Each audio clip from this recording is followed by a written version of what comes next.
গোসল করে কোমরে গামছা পেঁচিয়ে বের হল জয়।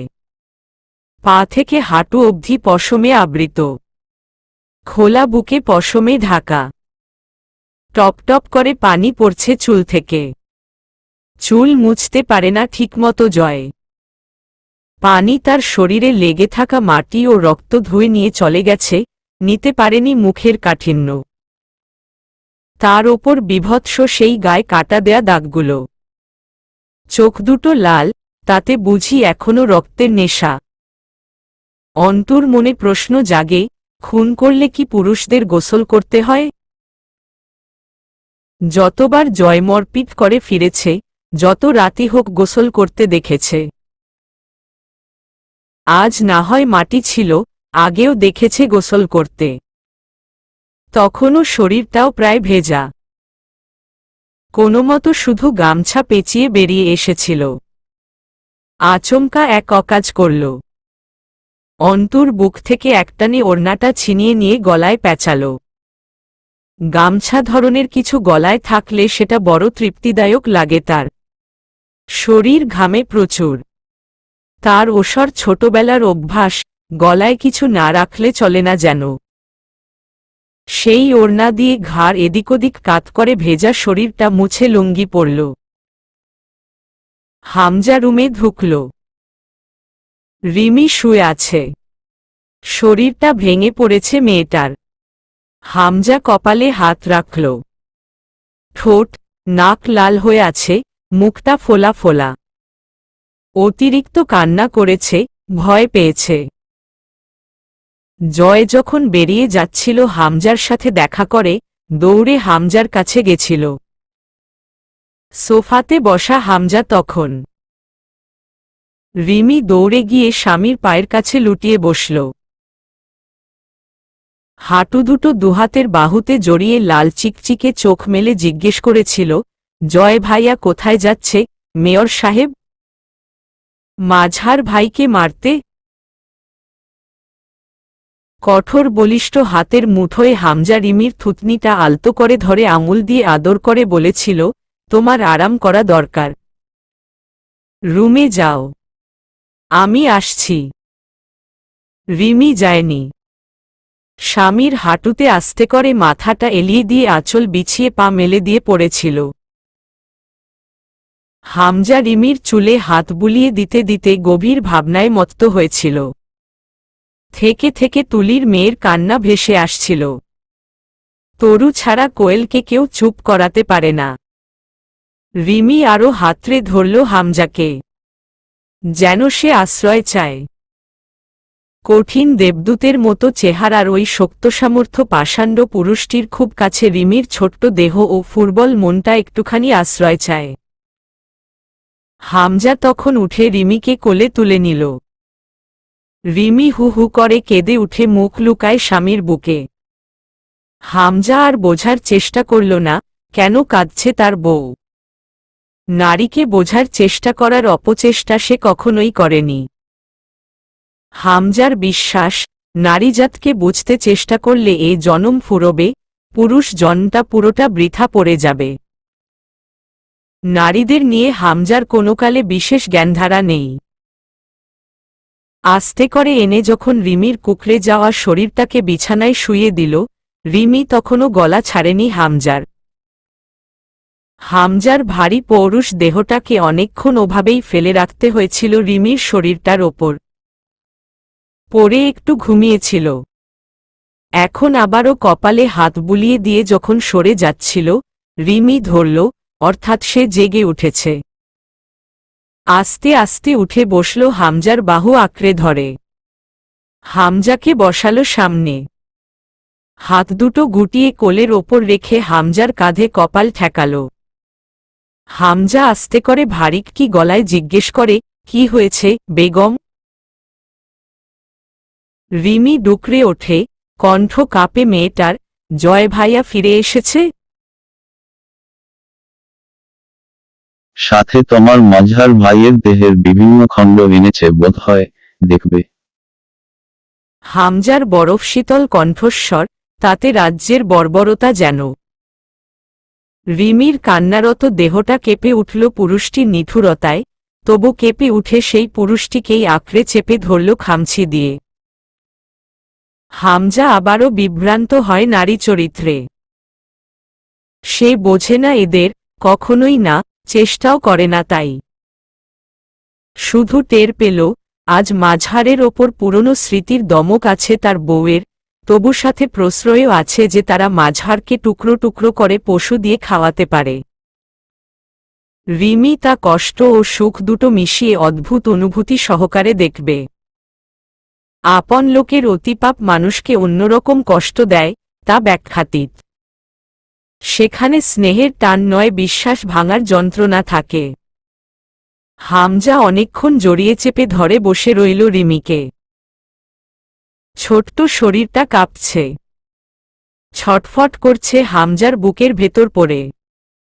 হামজা জিজ্ঞেস করল, কি হয়েছে, কেমন লাগছে? জড়িয়ে এলো রিমির কণ্ঠস্বর, তরু বলেই আষ্টেপৃষ্ঠে জড়িয়ে ধরল হামজার অর্ধঘরমাক্ত শক্ত শরীরটা। কয়েকটা খামচিও বসে গেল সেখানে। আর ও চেপে ধরতে চাইছে, যেন খামচিগুলো দিয়ে ক্ষোভ ও যন্ত্রণা লাঘবের চেষ্টা করে চলল। হামজা বাধা দিল না, চুপচাপ চুলের ওপর হাত রেখে চেপে ধরে রইল নিজের সাথে। ফজরের আজান শেষ হয়ে গেছে। এখন আকাশ ফর্সা হয়ে উঠবে। হামজার ইচ্ছে করল জয়কে সঙ্গে নিয়ে নামাজটা আদায় করে আসতে। সুযোগ নেই, কাজ আছে তার। বলল, ঘুমানোর চেষ্টা করো, সব ঠিক আছে, কিচ্ছু হয়নি। বড় বড় ঘটনার আগে এমন সব ছোট ছোট আভাস সইতে হয়, তাতে সহনশীলতা বাড়ে। রিমি, দেখো না, অ্যাডোমেশন টেস্টগুলো কত কঠিন মনে হয়। কেন কঠিন হয় বলো তো? কারণ অ্যাডমিশন টেস্টের পর যে লেভেলটা, সেটা আরও বহুগুণ কঠিন।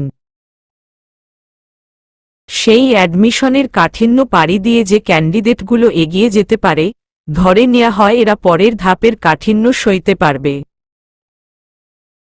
নয়তো তো দেখতে যাকে তাকেই ভালো কোথাও অ্যাডমিট নেওয়া হতো। তা হয় না। বড় কিছুতে যোগদান করতে সেই সহনশীলতা চাই। এটুকুতে আমাদের ভাঙলে চলে না, রিমি। আমি শিখিনি তা। বয়স 15তে থামিনি, তখনও এমন হহুত কিছু দেখেছি, তাই আজ এখানে। এখানে না থামলে আরও ওপরে। বুঝলে না তুমি? দরকার কি? সকাল হয়ে আসছে। ঘুমাও এখন, আমার কাজ আছে। জয় ডাকবে এখনই। এত আদুরে গলায় এত হিংস্র সব কথা বলা যায়? এই প্রশ্নতেই আটকে থেকে রিমি দেখল তার স্বামী বেরিয়ে যাচ্ছে রুম থেকে। সেই গুটিসুটি মেরে পড়ে রইল বিছনার সাথে। লোকটা কি তাকে অবহেলা করছে? এই ব্যস্ততা ফুরোবে কবে? এখন কি পারত না রিমিকে জড়িয়ে নিতে, একটু ঘুমিয়ে নিতে? আচ্ছা, এই ব্যস্ততা কাটলেও কি রিমির পাশে শোবার জন্য ওই পাষাণ্ড পুরুষ থাকবে? রিমি আতকে ওঠে, গলা শুকিয়ে আসে ওর। দৌড়ে গিয়ে ঝাপটে ধরতে ইচ্ছে হয় লোকটাকে, কিন্তু হাত পা আটকে আছে বিছানার সাথে। জয়ের কণ্ঠস্বর ভেসে আসে, ভাই। হামজা ভাই। ড্যাশ বড় ঘরে দিনরাত নেই, ও জায়গা চিরকাল অন্ধকূপ। তৈরিটাই ওভাবে করে নিয়েছিল হামজা, তাতে কোনো জানালা নেই। জয় হাতের চটের বস্তাটা মেঝেতে ঘষে ঘষে টেনে এনে রাখল। শরীর তখনও ভেজা। মুরসালিন বলল, এখন গোসল করলি নাকি? জয় একবার তাকিয়ে দেখে আবার নিজের কাজে মনোযোগ দিয়ে বলল, তোর অজুর পানি চাই তো বল। মুরসালিন বেশ ক্লান্ত স্বরে বলল, তা তো চাই, শুধু আমার নয়, সবারই চাই। হাতটা খুলে দে। বাথরুমেও যেতে হবে। জয় কঠিন মুখে উপহাস করে উঠল, একটু ইবাদত বন্দেগি বেশি করে কর। টপকে যাবি যখন তখন পাপটাপের মাফ চেয়ে নে। উপহাসের স্লান হাসি হাসল মুরসালিন মহান, হ্যাঁ, তা তো চেয়ে নিতেই হবে। তোদের এই দিক দিয়ে খুব সুবিধা জয়। তোদের পাপটাপ নেই জীবনে, সৃষ্টিকর্তার ইবাদত বা ক্ষমা চাওয়ার ঝামেলাও নেই। তীব্র খোঁচা মারা কথাটা শেষ হল না মুরসালিনের। জয় একখণ্ড লোহা তীব্র বেগে ছুঁড়ে মারল মুরসালিনের দিকে। তা লাগলে নির্ঘাত মাথাটা ফেটে এখনই খারাপ কিছু হয়ে যেতে পারত মুরসালিনের। কিন্তু আঘাতটা ফসকে গেল, আর সেটা জয়ের ইচ্ছেতেই বুঝি। মুরসালিনের হাতের বাঁধন খুলে দিয়ে এসে জয়ধাতু গলানোর চুল্লিতে গুঁড়ো চুনাপাথর ও কোক মেশাল। যখন চুল্লি জ্বলল, বড় ঘরের তাপমাত্রা প্রায় অসহনীয় পর্যায়ে চলে যাচ্ছিল। ঘেমে আরেকবার গোসল করে উঠল জয় ও হামজা। জয় চুল্লি জ্বালিয়ে কিছু গুঁড়ো লৌহ মেশাতে থাকল চুল্লিতে। হামজা চটের বস্তা উপর করে ঢালল। ঝরে পড়ল তাজা দুটো কাটা পা ও দুটো হাত। থকথকে হয়ে আছে শিরা উপশিরা থেকে ঝরা কষানি ও জমাট বাঁধা রক্ত। এক কোপে কেটে নিয়েছে, দেখেই বোঝা যাচ্ছিল।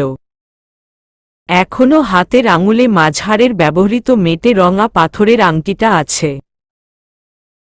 বাচ্চারা ভয় পাচ্ছিল।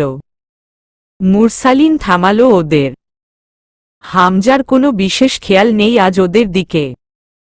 সে চাপ্পড় দিয়ে মাঝহারের কাটা হাত পা ছোট ছোট টুকরো করছে। হাড়গুলো ছড়ানোর সময় পাথর ব্যবহার করল। এরপর টুকরোগুলো ছুঁড়ে মারল এক এক করে জ্বলন্ত চুল্লিতে। এমনিতেই গলিত লোহার গন্ধ অসহনীয় হয়। জয় হামজা দুজন খুব অভ্যস্ত, কিন্তু বাচ্চাগুলো অস্থির হয়ে যাচ্ছিল। তার ওপর কাঁচা মানুষের মাংস, হাড় ইত্যাদি ঝলসে যেতে লাগল চুল্লিতে। অসহ্য দুর্গন্ধে বড় ঘরে থাকা মুশকিল হয়ে যাচ্ছিল। মুরসালিন দেখল জয় কিছু ঢালছে চুল্লিতে। হয়তা পেট্রোলিয়াম কয়লা হবে। বড় ঘরের ডানপাশে একটা ক্রুসেবল মেটাল মেল্টিং মেশিন আছে। ওটা বোধহয় অচল। হামজা জিজ্ঞেস করল, মাথাটা কোথায়? পুঁতে রেখে এসেছি। কবরস্থানে খাদেম ছিল, বাইরে দাঁড়িয়েছিল। টাকা দিতে হয়েছে? জয় কথা বলল না। তার পুরো শরীরে ঝর্ণা বয়ে যাচ্ছে ঘামের। মুরসালিন নামাজ শেষ করে বসে দেখল দুই ভাইয়ের বর্বরতা চুপচাপ। মাঝহারের মাথাটা কবর দিয়ে রেখে এসেছে, হাত পা চারটা এখানে গলিয়ে নিশ্চিহ্ন করে ফেলছে। অর্থাৎ কোথাও শুধু কোমর থেকে গলা অবধি দেহখণ্ডটুকু ফেলে রেখে এসেছে। তা দেখে ওটা যে কার দেহখণ্ড তা শনাক্ত করাও মুশকিল। মুরসালিনকে আবারও স্পটলাইটের নিচে বাঁধল জয়। মুরসালিন জিজ্ঞেস করল, কাকে খণ্ড করে এলি? কি হয়েছে? কোনো পাপের পুরস্কার পেয়েছিস নাকি আবার? জয় মুরসালিনের দিকে কোমর ঝুঁকিয়ে দাঁড়িয়ে মুচকি হাসল, কলজেটা কচমচিয়ে চিবিয়ে খেয়ে ফেলব।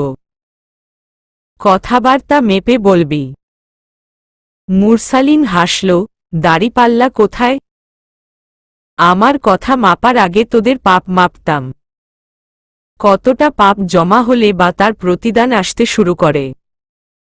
তোদেরটা শুরু হয়েছে বোধহয়। অবশ্য শুধুই আন্দাজ আমার।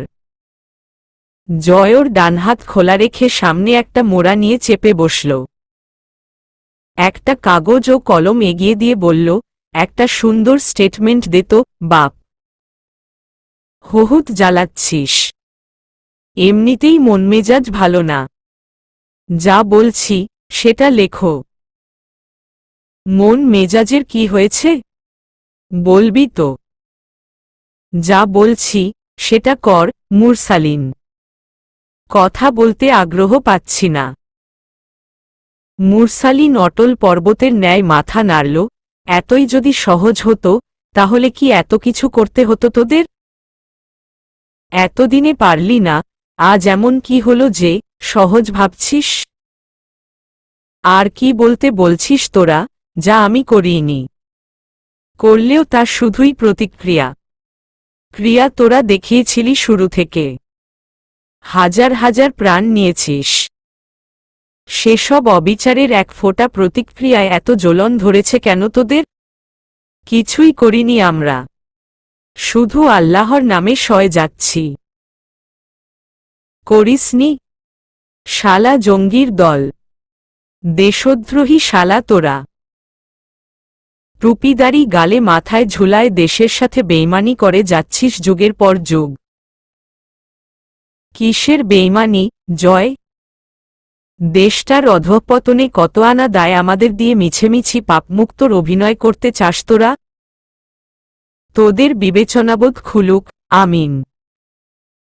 হামজা শান্ত স্বরে বলল, বেশি ঝটপটাচ্ছ, মুরসালিন। শান্ত হও, নইলে কি করবেন? শান্তস্বরে বলল মুরসালিন, এরপর জয়ের দিকে ফিরল, তোদের বোঝাপড়া আমার সাথে। ওই বাচ্চাগুলোকে ছেড়ে দে, ওরা কিচ্ছু করেনি। তোদের শক্তি ক্ষমতার, আমাদেরটা দিলের। ভুলে যাস না, প্রাণ নিয়ে যারা পালায় তাদের দৌড়ের গতি বেশি হয়। একবার ছেড়ে দিয়ে দেখ না। বেঁধে কেন রাখতে হয়, কারাগারে কেন দিতে হয়, রাতে আন্ধারে মেরে কেন ফেলতে হয়? রাজপথে সামনে আসার সৎসাহসটুকু বুকে নেই, তা জানিস তো তোরা। মিছেমিছি বাহাদুরি দেখাস না, ভাই। বিরক্ত লাগে। জয় কিছুক্ষণ চুপচাপ তাকিয়ে থেকে কাগজটা এগিয়ে দিয়ে কেবল শীতল স্বরে বলল, স্টেটমেন্ট। তুই শুধুই ব্যক্তিগত আক্রোশ থেকে এসব করছিস, জয়। আর যেটা শুধুই ভুল বোঝাবুঝিতে সৃষ্টি হয়েছে তোর মাঝে। জয় রোবটের মতো স্থির স্বরে কেবল উচ্চারণ করল শক্ত মুখে, স্টেটমেন্ট। কিসের স্টেটমেন্ট? দেশের সাথে গাদ্দারি করে আসছিস তোরা সেই পূর্ব পাকিস্তানের আমল থেকে।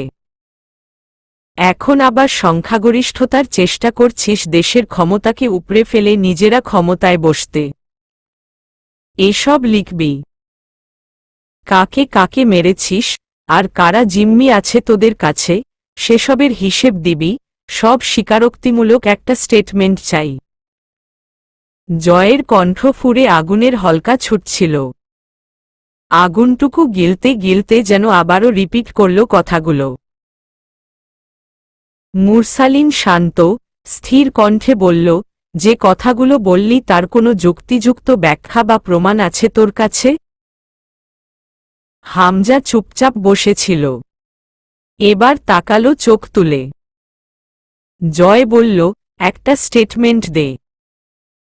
মিথ্যা স্বীকারোক্তি দেব? কিন্তু কেন? ওদের বাঁচাতে। তুই তো আমির ওদের, না? তোর সামনে মরবে, দেখতে ভালো লাগবে না তোর? ওরা বাঁচবে না এতে। জয় দাঁত খিচে উঠল। জয় আমিরের কথার নড়চড় হয় না। মুরসালিন মাছি তাড়ানোর মতো অবজ্ঞা করে বলল, রাখো তোর জিকির। কথায় কথায় কি এত নিজের নাম জপিস মূর্খর মতো? নিজের ভেতরে কখনো ঝেঁকে দেখেছিস কত বড় ফাঁপা ঢোল তুই? এক পর্বতসম হাহাকার নিয়ে শুধু দাপিয়ে বেড়াচ্ছিস ক্ষমতার দাপটে। আদতেও কি তোর বলতে কিছু আছে? সজোরে একটা ঘুষি মারল জয় মুরসালিনের ক্ষতবিক্ষত মুখটার ওপর। রক্ত বেরিয়ে এলো। মুরসালিন মলিন মুখে হাসল, তুই সত্যি নিতে পারছিস না, জয়। তুই জানিস আমি ঠিক, তুই ভুল। তবু এই ক্ষমতার দাপট আর অপশক্তির দ্বিধান্বিত লড়াই। পিছু হাটে যা, পাপ করিস না আর। হামজা ভাইয়ের ক্ষমতার খিদে আছে, তোর তো তা নেই। শুধুই ব্যক্তিগত আক্রোশ। ছেড়ে দে এসব। একটু থেমে মুরসালিন বলল, খিদে বড় খারাপ জিনিস, জয়। জানিস তো 1972-এর আন্দেজ পর্বতে প্ল্যান ক্রাশের ঘটনায় 72 দিন যে যাত্রীগুলো বরফের পর্বতে আটকে ছিল, খিদে ওদের কি পর্যায়ে নিয়ে গেছিল? ওরা নিজেদের সহযাত্রীদের দেহের মাংস ছিঁড়ে খেয়ে বেঁচেছিল। এ থেকে আন্দাজ করতে পারবি খিদে কতটা ভয়াবহ রিপু। শুধু পেটের খিদেই নয়, জয়। মানুষের ষড়রিপুর মাঝে একটি এই লোভনীয় খিদে। সেটা যেকোনো কিছুর খিদে হতে পারে। হোক ক্ষমতার, যা মানুষকে সর্বোচ্চ নিচে অবধি নিতে পারে। হামজা ভাই থামবে না। তুই কেন তার সঙ্গী ও সাক্ষী হচ্ছিস? তোর এ কি হাল হয়েছে, জয়? তোর নীতির বাণী পকেটে রাখো, মুরসালিন। ভালোই মাইন্ড কন্ট্রোল করার ট্রিক্স শিখেছিস দেখছি, বাপ। রাজনীতি আর শিবির থুক্কু জঙ্গিবাদ ছেড়ে কি সাইকোলজি নিয়ে গবেষণা করছিস? বালের প্যাচাল ছাড়। রাজধানীতে ছাত্রলীগের কয়েকজন নেতা জিম্মি আছে তোদের কাছে। তাদের খোঁজ দে। বাচ্চাগুলোকে ছেড়ে দেব। মুরসালিন হতাশ নিঃশ্বাস ফেলল, তাহলে চল একটা সওদা করি। জয় তাকিয়ে রইল। মুরসালিন বলল, আমাদেরও অসংখ্য লোক তোদের কাছে বন্দী। যারা ধুকে ধুকে মরছে, আবার কতজন কারাবাসে যাচ্ছে, তাদের ছাড়িয়ে আনো। আজ যা রাজধানীতে। তোর উপরমহলের কর্তাদের বল, ওদের ছেড়ে দিতে। দেশটাকে ক্ষমতার ক্ষুধা নিবারণের সুস্বাদু খাবার না বানিয়ে অন্তত কিছুটা ন্যায়নীতিতে বহাল রাখতে বল। দেশটা জঙ্গল, দেশের জনগণ জঙ্গলি জানোয়ারে পরিণত হয়ে যাচ্ছে দিন দিন। ভালো লাগে এসব? জয়কে সরিয়ে দিল হামজা। ঠেলে বড়ঘর থেকে বের করে উপরে পাঠাতে চাইল, যা, ঘরে যা, একটু ঘুমা। জয় গেল না। চুপচাপ বসে রইল ইস্পাতের খণ্ডের ওপর। হামজা বসল মুরসালিনের সামনে। M-। 3 দিনের পর একটা কুলখানির আয়োজন করা হলো পাটোয়ারি বাড়িতে। পুরো এরিয়ার লোকের নিমন্ত্রণ। হাজার হাজার লোক খাবে। সকাল সকাল বাজারে গেছিল জয়। ভ্যান ভরে ভরে বাজার এলো। জয় ফিরল রিকশাতে। তার বাইকের প্রতি কোনো মোহ ছিল না কখনো। যুবক বয়সেও কখনো বাইক নিয়ে অযথা ফুটেজ খেয়ে বেড়ানোর মতো কোনো প্রবণতা তার চরিত্রে দেখা যায়নি। একবার জয়কে এক নারী বলেছিল, জয় আমির সাহেব, যে নদীর গভীরতা বেশি, তার বয়ে চলার আওয়াজ কম। জয় মানে কথাটা। আর কখনো দেখা হয়নি নারীটির সঙ্গে তারপর। তবু জয় মানে, যার গভীরতা বেশি তার চলনে তর্জন গর্জন থাকে না। সেই নারী আরও বলেছিল, রহস্য কোনটা জানেন? সেটা যে রহস্য, সেটাও এক প্রকার রহস্য, সেটাই রহস্য। জয় বিরক্ত হয়ে বলেছিল, বালের কথা কইয়েন না। বুঝায় কন। নারীটি ধারালো ঠোঁট কিঞ্চিত এলিয়ে হেসেছিল, রহস্যকে আপনি দেখবেন, নাড়বেন, অনুভব করবেন, খুব কাছে থাকবেন। অথচ বুঝতে পারবেন না, ওটা এক রহস্যের দ্বার। সেটা হলো রহস্য। অর্থাৎ যা রহস্য, তা দেখে বোঝা যাবে না সেটা রহস্য। রহস্যের রহস্যটাও এক প্রকার রহস্য। এসব কেন মনে পড়ছিল আজ রিকশায় চলাচলের সময়, জয় জানে না। লোকের দিকে ওর খেয়াল নেই। তবু যে লোকে ঘটা করে ওকে সালাম ঠুকে যাচ্ছে, তা বুঝল। মনে মনে বকেও উঠল, তেলবাজ বাঙাল সম্প্রদায়। জয় রিকশাওয়ালাকে বলল, একটা শাবনূরের গান শুনবি? উৎসাহে মাথা নাড়ে রিকশাওয়ালা, হ ভাই, শুনি। জয় গেয়ে উঠল, যেই ডালে বান্ধি বাসা, ভাঙে সেই ডাল, আমার এমনই কপাল। ফটকের সম্মুখে থেমে দেখল ছেলেরা বাজার নামিয়ে নিচ্ছে। সে রিকশার ভাড়া মিটিয়ে পেছনের ভ্যান থেকে খাঁচা নামাল। 4টে বিদেশি মাংসাশী কুকুর। সরু সরু ধারালো দাঁত সবসময় বেরিয়েই থাকে। ওরা ক্ষুধার্ত, দেখেই বোঝা যাচ্ছিল। ছেলেরা চমকালো, ভাই, এই ডারে কি করবেন? জয় হাসল, জবাই করে গরুর মাংসের সাথে মেশাবো। অত হালাল মাংস কেনার টাকা নাই। সবাই তাকিতুকি করল। জয় আদেশে বিশাল খাঁচাটাকে নিয়ে গিয়ে ওয়ার্কশপের ওপারের ঘরে রাখা হল। নির্দেশ রইল, কুকুরগুলোকে যেন এক ফোঁটা পানীয় না দেয়া হয়। রতন এগিয়ে এলো, ভাই, একখান জরুরি কথা আছে। ওমা, তাই নাকি? বল বল।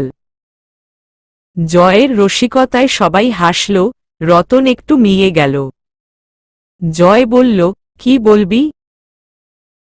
গতকাইল রাত্তিরে সাবেক মেয়র ঝন্টু সাহেবরে ক্যাডা জানি খুব খারাপভাবে ন করছে, ভাই। জয় চমকে উঠল, ইন্নালিল্লাহি ওয়া ইন্না ইলাইহি রাজিউন। ইস, সকাল সকাল কি দুঃখের খবর শোনাইলি রে মফিজ। যা হোক, লোকটারে আল্লাহ বেহশতবাসী করুক। সবাই বলো, আমিন। সবাই সমস্বরে স্লোগানের মতো করে বলে ওঠে, আমিন। শেষে আবার কেউ অভ্যসবশত মুখ ফসকে বলে ফেলল, জয় বাংলা। জয় ফিরে তাকাল। তারপর চট করে হেসে ফেলল। তা দেখে ছেলেদের যে কি খুশি। ওরা পরিস্থিতি বোঝে না, ওরা খালি জানে, ওদের জয় ভাই হাসলে ওদের মুখ বেজার থাকার নয়। জয় হাত মুঠো করে বিপ্লবীদের মতো করে উঁচিয়ে ধরে বলল, জয় বাংলা। সিঁড়ি দিয়ে ওঠার সময় পাটল ছিল। জ্বর চলে এলো কেন হঠাৎই, বুঝতে পারছিল না জয়। গতরাতে বাড়ি ফিরেছে রাত 3টায়। এরপর ঘুম হয়নি ঠিকমতো। গা টলছে। জয়ের চোখের সামনে তরুর জ্বরে কুকড়ে যাওয়া মুখটা ভেসে ওঠে। বকে ওঠে মাথা ঝাড়া মেরে, হের শালা। কি সব ধনবাল ভাবিস হে? রিল্যাক্স জয়। কিচ্ছু হয় নাই। All time, all right. কি বললাম বলতো? জয় বিকেল অবধি পড়েছিল বিছানায় ওভাবেই। বেহুশের মতো লাগছিল দেখতে। অন্তু কাজের ব্যস্ততার মাঝেও কয়েকবার ঘরে এলো। ওভাবে জয়কে পড়ে থাকতে দেখে বেশ লাগছিল।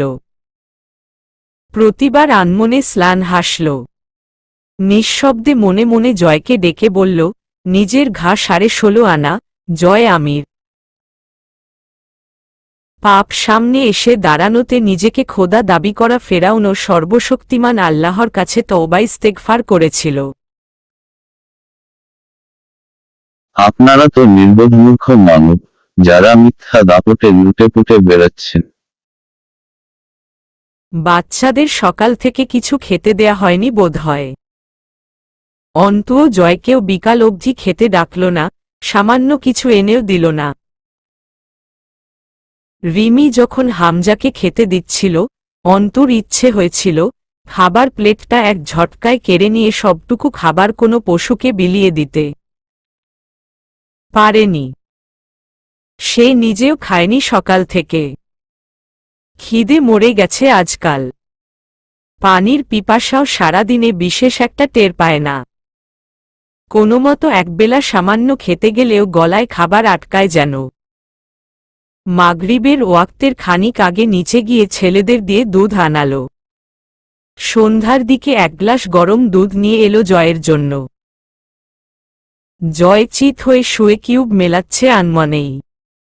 তা মিলছে কিনা সেদিকে খেয়াল নেই। খালি গায়ে এসির বাতাসে লোমকূপ শিউরে শিউরে উঠছে মাঝে মধ্যেই। জ্বরের তোপে চোখ দুটো লাল। তা দেখল খুঁটিয়ে খুঁটিয়ে অন্তু। অন্তুর আজকাল শুধু চোখের সামনে ভেসে ওঠে মুমতাহিনার ছিন্নভিন্ন ছোট্ট দেহটা। অথচ সেভাবেই যখন এ বাড়ির মেয়ে তরু অত্যাচারিত হল, তখন দুই ভাইয়ের হত্যাযজ্ঞের আয়োজন অন্তুকে অবাক করে তুলছে ক্ষণে ক্ষণে। দুজনই মেয়ে, সমান তাদের শেষ যন্ত্রণা। অথচ দুই ভাইয়ের প্রতিক্রিয়া কত ভিন্ন। জয়ের শরীর টগবগ করে ফুটছে যেন। অন্তু হাত ছুঁয়ে চমকে উঠল। দুধের গ্লাস ধরল মুখের কাছে। জয় ছিটকে সরে গেল। ভূষালী, কি এইডা? তোরে আনতে বলছি এই জিনিস। এর চাইতে বিষ ভালো। সরা। অন্তু টগবগে গরম দুধের গ্লাসে ঝাঁকি মেরে তা জয়ের হাতে ফেলল। জয় ছিটকে ওঠে। অন্তু বলল, আমার সঙ্গে মুখের ভাষা সংযত রাখবেন। লোক যাই জানুক, আপনি তো জানেন আমি রাস্তার মেয়ে না। এটুকু খেয়ে নিন, ভালো লাগবে। জয় কিছুক্ষণ ভ্রু কুঁচকে চেয়ে থেকে আলতো করে প্রসন্ন চিত্তে হাসল। হ, বমিটা তোর গা ভরে করি। এরপর অবেলায় একটা গোসল দিয়ে আয়। সরা বাল, দুধ আমি খাই না। অন্তু বলল, পছন্দ না? জীবনে খাই নাই। থুহ। সরাও। অল্প একটু নিন, আমি খাইয়ে দিচ্ছি। জয় ভ্রু কুঁচকে চেয়ে আছে দেখে অন্তু বলল, বৃষ্টিস নেই, নিশ্চিন্তে খেতে পারেন। এভাবে মারার হলে শত রাত সুযোগ পেয়েছি। জয় হেসে মাথা নাড়ল, আমি খাই না দুধ, তুমি খেয়ে ফেলো। অন্তু কিছুক্ষণ অপেক্ষা করে দুধটা ঠান্ডা করল। এরপর এগিয়ে এলো। জয়ের বাহুটা ধরে এগিয়ে আনতে গেলে ইচ্ছাকৃত জয় এসে অন্তুর কাঁধের ওপর হেলান দিয়ে আধশোয়া হয়ে পড়ে রইল। অন্তু আপাতত কিছু বলল না। দুধের গ্লাসটা জোর করে মুখের কাছে ধরল, খান এটুকু। জ্বরে তো গা পড়ছে, খুব সুখ লাগছে তাতে। দুধটুকু খেয়ে মিনিট 15 বাদে জয় ঘুমিয়ে পড়ল। হামজা বাড়িতে ছিল না। অন্তু চাবি নিয়ে চলে যায় বড় ঘরের দিকে। পিপাসার্ত শিশুগুলো অন্তুকে বড্ড জ্বালায়। ওদের খাওয়া না হলে তার গলা দিয়ে পানি নামে না। জয় ঘণ্টা কয়েকের আগে উঠবে না। অন্তুর ভেতর থেকে কেউ ডেকে ওঠে, তুই ধোঁকাবাজ হয়ে উঠেছিস, নয় কি? অন্তু প্রতিবাদ করে, পাপের ত্রাসে পিষ্ট হয়ে মরা আত্মহত্যা হতো। এটা ধোঁকা নয়, হয়তো কৌশল। বেঁচে থাকার কৌশল, বাঁচিয়ে রাখার কৌশল। একটু চুপ থেকে ফের বলল, হয়তো আমি খুব খারাপ হয়ে গেছি। তাচ্ছিল্য করে হাসে, খারাপের রাজ্যে ভালোর প্রবেশ খারাপকে ভালো করেনি, ভালোকে খারাপ করেছে। এরই দৃষ্টান্ত প্রতিষ্ঠিত হল, নয় কি? রাত 9টার দিকে ঘুম ছাড়ল জয়ের। বাইরে মহিলাদের কোলাহল। আগামী দিন একটা বিরাট আয়োজন পাটোয়ারি বাড়িতে। রসুন পেঁয়াজ কাটাকুটো এবং বিভিন্ন ব্যবস্থাপনা চলছে। অন্তু ঘরে ঢুকল। বাচ্চাদের পানি খাইয়েছে, টুকটাক শুকনো খাবার দিয়েছে। কিন্তু কিভাবে ওদের বের করা যায়? চতুর দুর্বৃত্তের মতো দুই ভাইয়ের চোখ। তা ফাঁকি দেবার উপায় খুঁজে পায়নি সে। ঘড়ির কাঁটা রাত 10টার দিকে। জয় বরাবরের মতো উপুর হয়ে শুয়েছিল। হাতে মোটা চুরুট। ধোয়ার দুর্গন্ধে ঘরজুড়ে। জয় জিজ্ঞেস করল, দুধে কি মাল মিশিয়েছিলে ঘরোয়ালি? মাথা ঝিমিঝিম করতেছে এখনো। ক্লোজেপাম ড্রাগস অল্প পরিমাণে দিয়েছি। কিছুক্ষণ শুয়ে থাকুন, রেশ কেটে যাবে। তোমার ভয় লাগলো না কথাটা স্বীকার করতে? প্রশ্নই ওঠে না। আমি নিজের কৃতকর্ম যে কোনো পরিস্থিতিতে স্বীকার করে নিতে অভ্যস্ত, হোক সেটা ভালো অথবা খারাপ। দ্বিমুখিতা আগে একদমই ছিল না আমার মাঝে। জয় সন্তুষ্ট হাসে। তাদের দুজনের মাঝে অসংখ্য বৈশিষ্ট্যগত মিল। তবু তারা পরস্পরের বিপরীতে রক্তপিপাসু একে অপরের। এটা কি নিয়তি অথবা অন্য কিছু?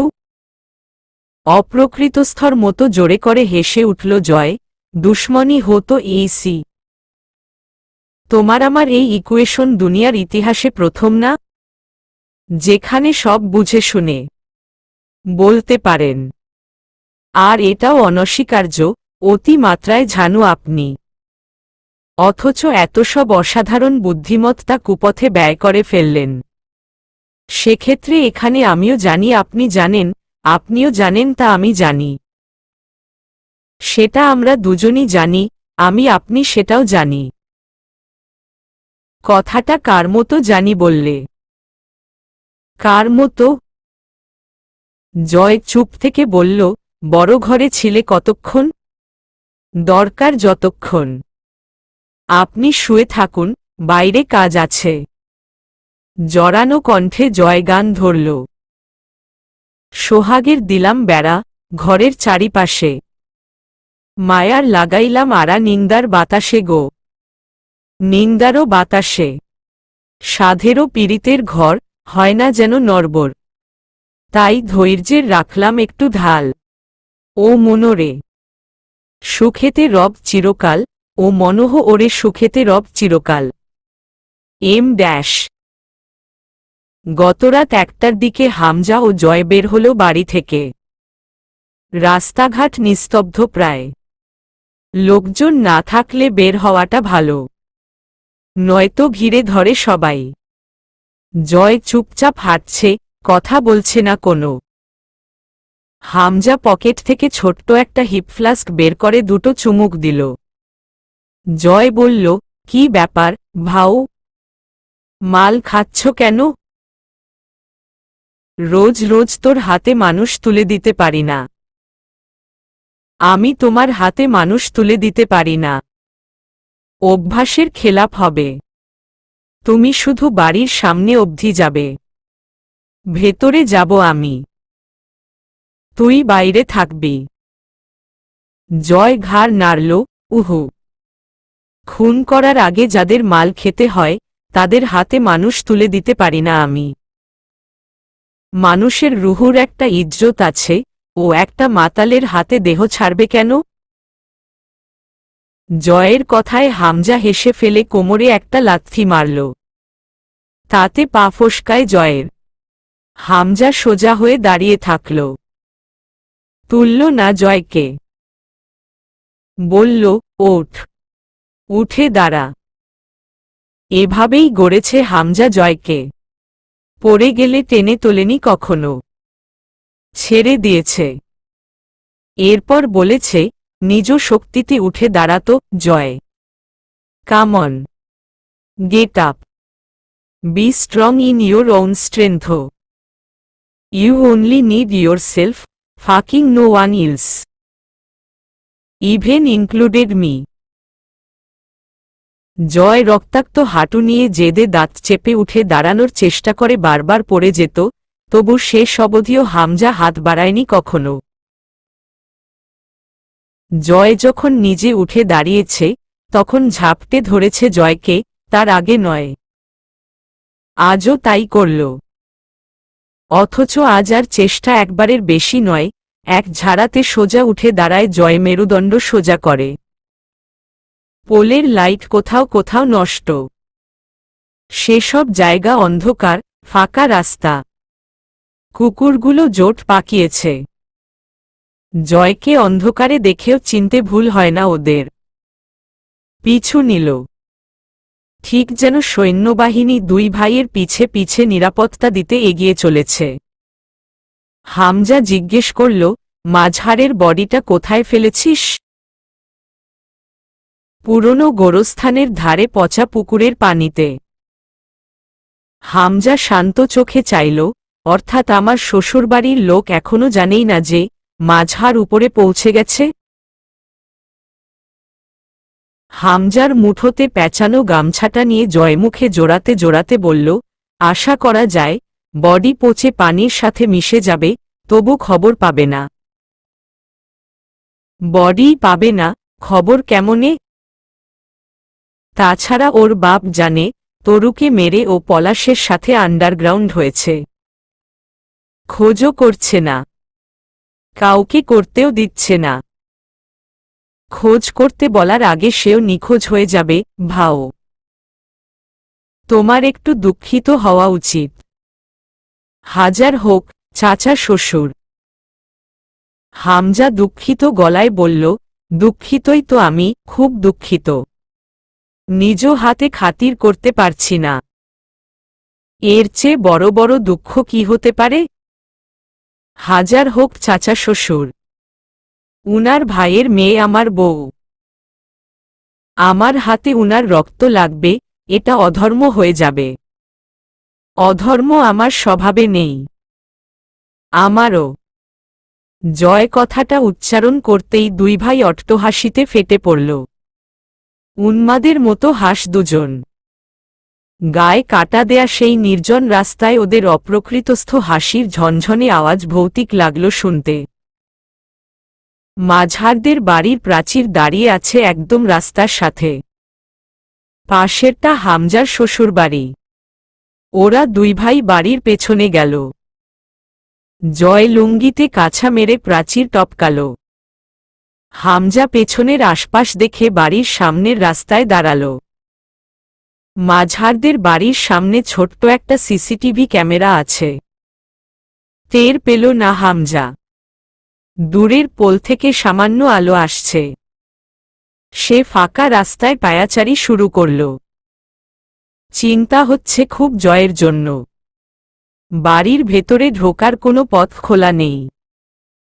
জয় নিচে দাঁড়িয়ে ঘুরে ঘুরে প্রতিটা জানালায় কয়েকটা করে ঢিল ছুঁড়ে মারল। ঝন্টু সাহেব মাল খেয়ে মাতাল। তবু বকবক করতে করতে বেরিয়ে এলেন। জয় তখন বাড়ির পেছনের দিকের জানালায় ঢিল মারল।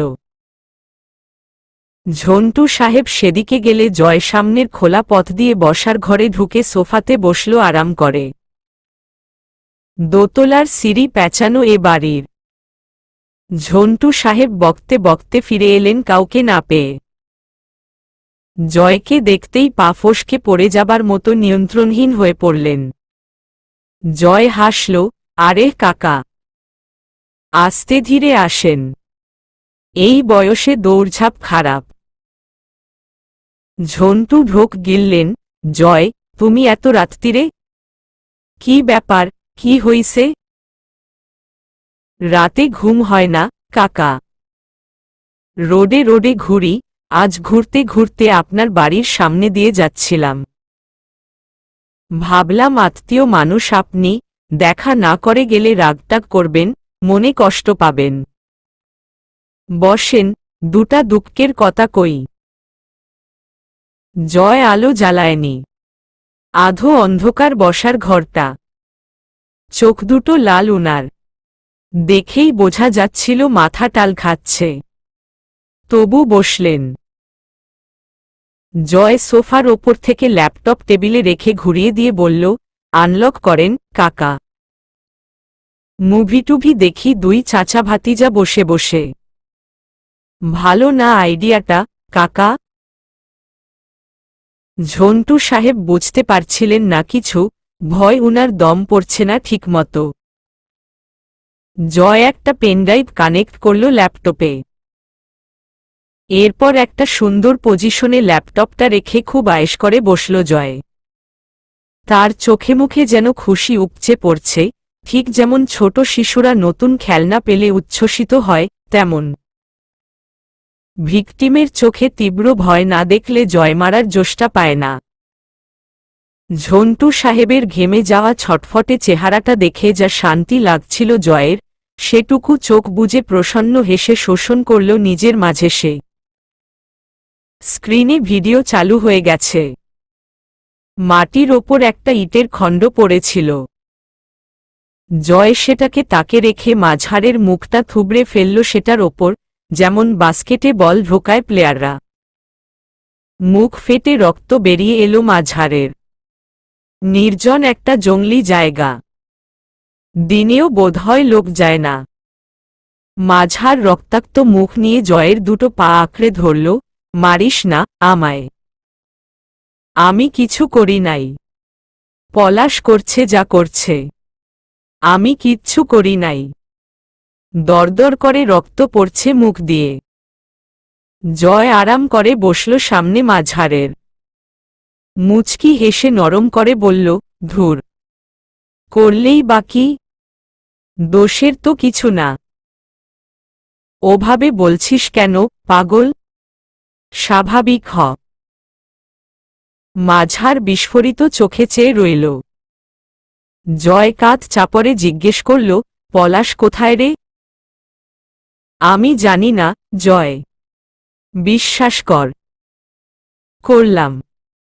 তবু আবার জিজ্ঞেস করতে ইচ্ছা করতেছে, করি। পলাশ কোথায় রে মাঝার? শান্তশীতল মহান নমনীয়তা জয়ের মুখে। একটুও রাগ নেই ওখানে, আর না উগ্রতা। মুচকি হাসছে ঠোঁট দুটো, চোখে কি যেন। মাঝারের মনে হচ্ছিল জয়ের সামনে পছন্দের খাবার রাখা হয়েছে, সেটা খাওয়ার আগে মানুষ যেমন খুশি খুশি থাকে, জয়ের মুখভঙ্গিটা ওরকম। বিভ্রান্ত হয়ে যাচ্ছিল, বলল, তাহলে ছেড়ে দিবি আমায়? হ্যাঁ, ওর খোঁজ দেয়ামাত্র মুক্ত করে দেব। মাঝার পলাশের সম্ভাব্য ঠিকানাটা বলল কোনো মতো। ভিডিওর এ পর্যায়ে জয় হাততালি দিয়ে উঠল, চমৎকার ভিডিওগ্রাফি না কাকা? কবিরের করা। ছেলেটা এত ভালো ক্যামেরাম্যান। ওর এক বোতল ব্রান্ডি পাওনা রইল আমার কাছে। আপনার ভালো লাগছে কাকা ভিডিওটা? হে হে। বাচ্চাদের মতো পা দুলিয়ে হাতে তালি দিল জয়। ঝন্টু সাহেব কখন জানি সোফা থেকে গড়িয়ে বসে জয়ের পা দুটো চেপে ধরবে। জয় তাড়া দিল, ধাত, মনোযোগ দেন কাকা ভিডিওতে। আপনার জন্য আবার পেছাতে হবে ভিডিও। ঝন্টু সাহেব তাকাতে চাচ্ছিলেন না। ছেলেকে এক জ্যান্ত রক্তখেকো পিশাচের সামনে দেখতে বাবাদের ভালো লাগে না। জয় উঠে দাঁড়িয়ে জোর করে উনার কপালের দুপাশে ধরে ভিডিওর দিকে মুখ ঘুরিয়ে রাখল। চোখ যাতে বুঝতে না পারে, তাই দুই চোখের পাতা টেনে আঙুল চেপে ধরে রাখল। কবির ক্যামেরা কোথাও রেখে মাঝারকে টান করে শুয়ে পা দুটো চেপে ধরে আছে। জয় মাঝারের দুহাতের ওপর দুই পা প্রসারিত করে চেপে দাঁড়িয়েছিল। এবার এক হাত ছেড়ে বসল। পকেট থেকে একটা রুমাল বের করে সবটা মুখে গোজার সমী গালটা বোধহয় ফেরে গেল মাঝারের। এরপর খ্যাচ করে একটা শব্দ। বাম হাতটা বাহু থেকে আলাদা হয়ে গেল। অথচ কোনো আওয়াজ হল না। বাম হাতটা কাটার পর কয়েকটা শিরা উপশিরার সাথে ঝুলছিল। জয় পা দিয়ে চেপে ধরে হ্যাচকা একটা টান মারল। ছিঁড়ে এলো হাতটা। বাঁধের ফুটো দিয়ে ছুটে আসা পানির মতো রক্তগুলো জয়ের সাদা লুঙ্গি ভেজাচ্ছিল। মাঝারের চোখে যেন রক্ত উঠে গেছে। মৃত্যুসম যন্ত্রণা, অথচ চিৎকার করার উপায় নেই। জয় সামান্য হাসল, ক্ষমা করিস মাঝার। তরুকে কথা দিয়েছি তো। নয়তো তোর সাথে আমার কোনো শত্রুতা নেই রে। তোকে কথা দিয়েছি মুক্ত করে দেব, কথা রাখছি। একটা কাচের শিশির মুখ খুলতে খুলতে আপন মনেই বিড়বিড় করল, জীবনে মেলা পাপ করছি, কিন্তু রেপ করি নাই। করাটা বিষয়টা, কিন্তু আমার প্যানিক আছে, তাই এই পাপটা আমার হাত থেকে বেঁচে গেছে। মামাকে মুরসালিন আর আমার ঘরের শালি মিলে মেরেছে, আমি কিছুই মনে করিনি। কিছু বলিওনি এর বদলে ওদের? বলবো কেন? মামা তো আসলেই কাজটা ভালো করেছিল না। খারাপ কাজ একটা, তাই না বল? মাঝহারকে উলঙ্গ করে সবটুকু তরল ওর পুরুষাঙ্গের ওপর একটু একটু করে রয়েশয় ঢালল। আগুনের ছোঁয়ায় পলিথিন যেমন ঝলসে টপটপ করে পড়ে, ঠিক তেমন মাঝহারের বিশেষ মাংসপিণ্ডটুকু গলে গলে পড়ে গেল। আন্দাজ করা যায় তরলটুকু গাঢ় কোনো এসিড অথবা সেরকমই কোনো কেমিক্যালই হবে। এবং এরপর জয় খুব যত্নে 2 পা কাটল মাঝহারের, খুব দক্ষ কসাইয়ের মতো। কবিরের বমি পেয়ে যাচ্ছিল। পেটে পাক গুলিয়ে আসছিল। কেমন মাথা ঝিমঝিমে অবস্থা। সে কখনো মর্গে মৃতদেহ কাটাও দেখেনি, আজ জীবিত দেহের ব্যবচ্ছেদ দেখতে হল জয়ের বদৌলতে। মাঝহারের দেহটা ততক্ষণে হয়ে এসেছে। রাত 3টা পেরিয়ে গেছে। মাথাটা কেটে নিয়ে দেহটা একটু দূরে পুকুরে ফেলে এসে করে বস্তায় ভরে নিল জয়। আফসোসে মুখ ছোট হয়ে এসেছিল জয়ের। শুধু মনে হচ্ছিল, মাঝহার বোধহয় সুখে মরে গেছে। খুব তাড়াতাড়ি যেন। রাগ হচ্ছিল এখন জয়ের। তবু আর কি করার? মানুষের জীবন একটাই। আর তো সম্ভব না মাঝহারকে আবার তুলে মারা। যথাসম্ভব প্রমাণ লুকিয়ে মূল গোরস্থানের দিকে চলল। ভিডিও শেষ। ঝন্টু সাহেবকে দাঁত চেপে সবটুকু দেখতে হয়েছে। চোখ দিয়ে পানি পড়ছে উনার। জয় পেনড্রাইভ খুলে পকেটে রেখে সুন্দর হাসল, ভালো লেগেছে তো কাকা? স্পেশালি আপনার জন্য এত পরিশ্রম করে ভিডিওটা বানিয়েছি। ঝন্টুকে সাহেবকে মারতে খুব একটা খাটুনি করল না জয়। কেউ নেমে আসল না এতক্ষণেও। বাসায় লোক থাকে না। মাঝহারের মা শ্বাসকষ্টের রোগী। ইনহেলার টেনে ঘুমের ওষুধ খেয়ে শুয়ে পড়েন। আর কেউ নেই বাসায়। জয় সোফার কুশন দিয়ে মুখটা চেপে ধরে ব্লেড দিয়ে আস্তে আস্তে গলাটা কাটল। এভাবেই তরুর গলা কাটা হয়েছিল। জয়ের ধারণা কাজটা তরুর বেহুশির সময়ে করা। খুব নিখুঁত সরল রেখায় কাটা হয়েছিল। একটুও এদিক ওদিক হয়েছিল না। জয় চেষ্টা করল পলাশকে ফলো করতে। কিন্তু হল না, ঝন্টু সাহেব খুব ছটফট করছিলেন। একে বেঁকে গেল। কোথাও কোথাও হাতের অনিয়ন্ত্রণে ব্লেড বেশি গেঁথে গিয়ে ভেতরের শ্বাসনালী অবধি কেটে ফেলল। জয় বেরিয়ে এলো আস্তে করে। তখনও গলা কাটা মুরগির মতো হাত পা আছড়াচ্ছেন ঝন্টু সাহেব। রুহু বের হতে একটু সময় লাগবে। দেহের রক্ত সবটুকু বের হওয়া অবধি ছটফট করবেন তিনি মৃত্যু যন্ত্রণায়। জয়ের খুব ইচ্ছে করছিল দাঁড়িয়ে থেকে তৃপ্তিদায়ক দৃশ্যটা দেখার। কিন্তু ঝুঁকি নেয়া যাবে না। বাড়ির পেছনের প্রাচীর টপকে বেরিয়ে এলো। লুঙ্গিতে চিরচিরে রক্তের ছিটা এসে লেগেছে। লুঙ্গিতে ফের কাছা মেরে গলার গামছাটা দিয়ে লুঙ্গির মতো বাঁধল কোমরে। সাবধানতার মার নেই। পলাশ জেলাতেই আছে। ওকে কোনোভাবেই পুলিশের হাতে পড়তে দেয়া যাবে না। পুলিশের কাছে অর্ডার আছে পলাশকে পাওয়ামাত্র ক্রসফায়ারে দেবার। তা হতে দেয়া যায় না। জ্বর একটু কমলেই পলাশকে পুলিশের হাত থেকে বাঁচাতে বেরিয়ে যেতে হবে। রাত 1:30টার দিকে অন্তু ঘরে এলো। জয় উপুর হয়ে শুয়ে আছে। ফিরে তাকালো না, খাটের হেডবোর্ডের ওপর রাখা মদের বোতলে নখ বাজাতে বাজাতে ষষ্ঠ সিগারেটটায় টান দিল।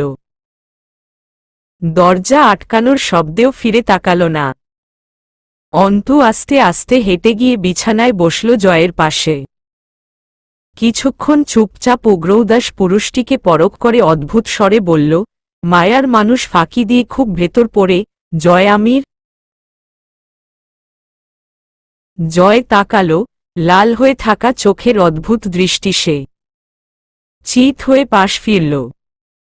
অন্তু বলল, আমার বাপটাও তরুর মতো ফাঁকিবাজ ছিল, জানেন? সব আগুন নিজেরা শুষে আমাদের শীতলতা দিতেই জীবনে আসে এই সব ফাঁকিবাজেরা।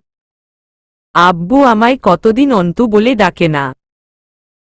অন্তু একদৃষ্টে জয়ের চোখে চোখ রেখে কথা বলছিল। জয় উঠে হেডবোর্ডে বালিশ ঠেকিয়ে হেলান দিয়ে তাকিয়ে রইল।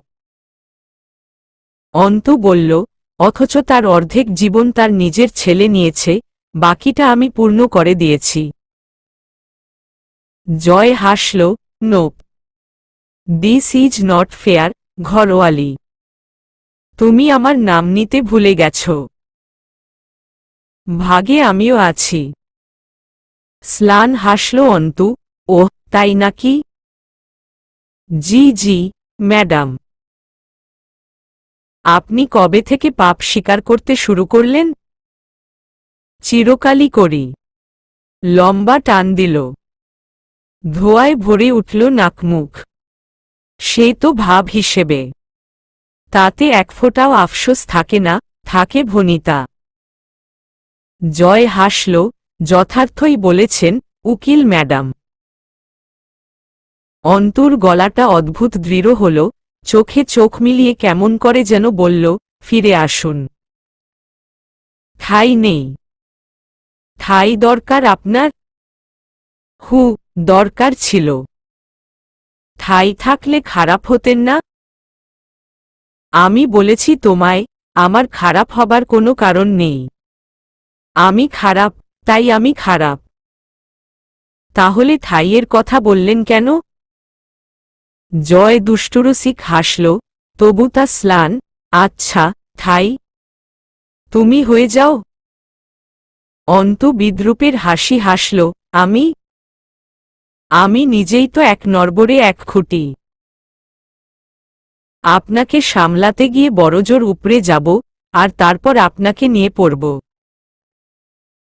তুমি আমার ওপর, আর আমি তোমার ওপর ভর করলে তো দুজনই দাঁড়িয়ে থাকতে পারি। কি বলো? চোখ মারল জয়। অন্তু সামান্য চোখ বুজে দৃঢ়চিত্তে মাথা নাড়ে, পারি না। জয় অন্তুর দিকে তাকিয়ে থেকেই বোতলটা তুলে নিল। অন্তু তা কেড়ে নিল, খবরদার। আজ নয়। একটু গিলতে দাও।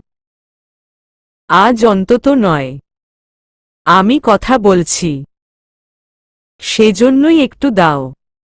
অল্প খাব। সেজন্য? হু। তুমি আর আমার সাথে কথা বলো না সচরাচর। মানে আমার অভ্যাস নেই। আজ বলছো, অস্বাভাবিক লাগছে। একটু খেতে দাও আজ। অন্তু বোতলটা ঝেড়ে মেঝেতে ছুঁড়ে মারল। কাচের বোতলটা আওয়াজ তুলে ঝনঝন করে ভেঙে খানখান হয়ে যায়। জয় চোখ বুজে তা অনুভব করে, তার মুখে তৃপ্তির হাসি ফুটে ওঠে, উফ অফ। শালা কাচ ভাঙার আওয়াজ এত সুন্দর হয় কেন? এত ভাল লাগে। Fucking love this. অন্তু তাচ্ছিল্য করে হাসে, হৃদয় ভাঙার আওয়াজের চেয়েও ভালো লাগে আপনার। আর জানেন অধিকাংশ সময় হৃদয়কে কাচের সাথে তুলনা করা হয়। জয় কথা বলল না। মাঝে মধ্যেই কেমন ভদ্রলোকের মতো আচরণ করে। শুদ্ধ বাংলায় কথা বলা, মিষ্টি হাসা, নরম আচরণ। অন্তু যেন আনমনা স্বরে বলল, আমি তো একসময় বেশ আদর্শবতী ছিলাম। জয় আর চোখে চোখ তুলল, হু, ছিলে। ছিলাম নাকি? ছিলে তো। ওহ, হ্যাঁ ছিলাম বোধহয়। সেসব সেই কবেকার কথা। ভুলেই গেছি। অদ্ভুত হাসল অন্তু, মাঝে মধ্যে মনে হয় কি জানেন, যদি আমাদের বিয়েটা হুটহাট তামাশাবিহীন হয়ে যেত, মানে অন্য কোনোভাবে হয়ে যেত, আপনি যেমনই ছিলেন, আমি হয়তো মাফ করে দিতাম। তারপর নিজের আদর্শ দিয়ে আপনাকে হয়তো ভালো জয় আমির করে তুলতাম। খুব সিনেমাটিক চিন্তা, তাই না? হেসে মাথা নাড়ল জয়। খুব সিনেমাটিক। অন্তু পূর্ণদৃষ্টিতে তাকাল। জয় বলল, এরপর? অন্তু হেসে মাথায় নামায়, অথচ আমি আপনাকে ক্ষমা তো দূর, শাস্তি না দিয়ে আমি মরেও শান্তি পাব না। আশ্বাস। ইস, যদি ওমন না হতো। জয় দুধারে মাথা নাড়ে, পারতে না ঘরোয়ালি? পারতাম না। পারতে না। অন্তু চুপচাপ তাকিয়ে রইল। জয় কিছু বলবে। এই লোক নিজের ব্যাপারে একটা কথা বলতে যা ফুটেজ খায়। অনেকটা সময় দিতে হয়, চুপচাপ তা শোনার জন্য অপেক্ষা করতে হয়, তবে সামান্য বলে। আর মাঝখানে একটা শব্দ উচ্চারণ করলে চোখের পলকে প্রসঙ্গ বদলানোয় যা চমকপ্রদ দক্ষতা। জয় সিগারেট শেষ করল, একটু সোজা হয়ে বসল। এরপর বলল, কুমোর কারা বলো তো? যারা মাটির জিনিসপত্র বানায়। ব্রিলিয়ান্ট। ওরা একদল ভালো কারিগর। জানো ওরা মাটির জিনিসপত্র কিভাবে বানায়? অন্তু চুপ রইল। জয় বলল, প্রথমে কাঁচা মাটি মাখানো হয়। কাঁচা, নরম মাটি কিন্তু। এরপর হাতের কারিগরিতে যেমন ইচ্ছা আকৃতি দেয়া হয়। হতে পারে সেটা ফুলদানি, থালা বাটি অথবা রেন্ডম কিছু। এরপর শুকানো হয় সেগুলাকে। এখানেই শেষ হলে ঠিক ছিল। কেমন করে হাসল জয়। মাগার এখানেই শেষ না। তারপর সেই শুকনো জিনিসগুলোকে আগুনে ফেলে দেয়া হয়। কাঁচা মাটির তৈরি ওই জিনিসগুলো আগুনে পুড়তে পুড়তে পুড়তে পুড়তে একসময় লাল টকটকা, কঠিন মাটির পাত্র হিসেবে তৈরি হয়। তখন তুমি বড়জোর ওগুলোকে আছড়ে ভেঙে ফেলতে পারবে। ওতে আর হাজার পানি ঢাললেও তা আগের সেই কাঁচা নরম মাটিতে পরিণত হবে না, ঘরোয়ালি।